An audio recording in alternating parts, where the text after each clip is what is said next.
जय जय श्री सीताराम। सभी को प्रणाम नमस्कार। आज की बहुत रोचक कथा है। नारद जी ने श्री हरि को श्राप क्यों दिया।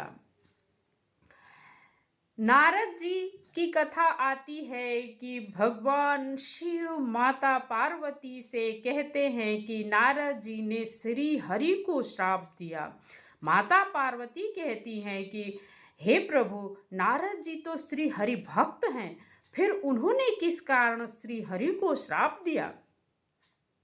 शिव जी कहते हैं कि हे पार्वती, एक बार नारद जी को अभिमान हो गया था कि मैंने कामदेव को जीत लिया। उन्होंने इंद्र की सभा में जाकर इस बात को बताया। वहाँ के सभी लोगों ने उनको प्रणाम किया। फिर आकर नारद जी ने मुझसे कहा कि शिव जी, मैंने कामदेव को जीत लिया। तब मैंने कहा कि हे नारद जी, ये आप ही कर सकते हैं, और कौन कर सकता है, क्योंकि आप तो हरि के भक्त हैं। लेकिन मैं आपसे कुछ कहना चाहता हूँ कि आपने ये बात मुझसे तो कही है, लेकिन कभी श्री हरि भगवान विष्णु से मत कहना। अगर वो ये बात चलाएं तो भी इस बात को छिपा जाना। लेकिन नारद जी को यह बात बिल्कुल अच्छी नहीं लगी। उन्होंने जाकर भगवान श्री हरि से भी पूरी कथा बताई कि मैंने कामदेव को जीत लिया। भगवान श्री हरि ने जाना कि नारद जी को अब अभिमान हो गया है, और उनका अभिमान खत्म करने के लिए भगवान विष्णु ने माया रची। एक राजकुमारी का स्वयंवर। वहां नारद जी पहुंचे।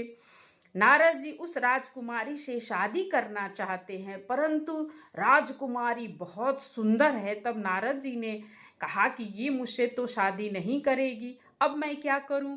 उन्होंने श्री हरि से कहा कि अब हरि को ढूंढने भी मैं कहाँ जाऊं।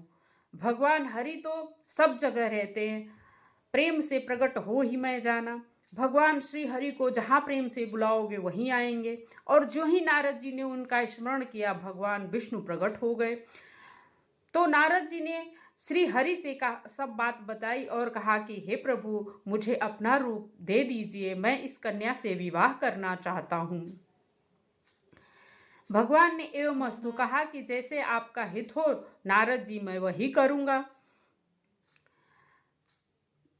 कन्या नारद जी का रूप देखकर क्रोध से भर उठी, क्योंकि नारद जी का मुख तो बंदर जैसा दिख रहा था।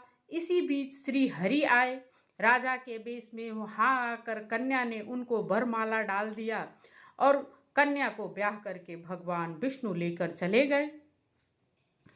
यह कन्या कोई और नहीं थी, वह माया ही थी। यह देखकर नारद जी आग बबूला हो गए।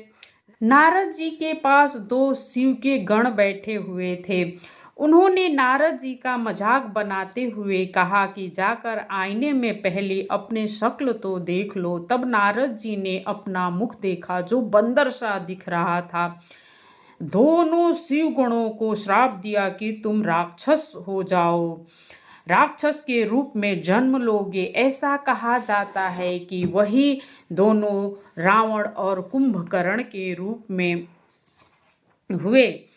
और भगवान श्री हरि को भी नारद जी ने श्राप दिया। उनका मुंह फड़फड़ा ही रहा था कि कहाँ हरि मिले और मैं उनको श्राप दूं।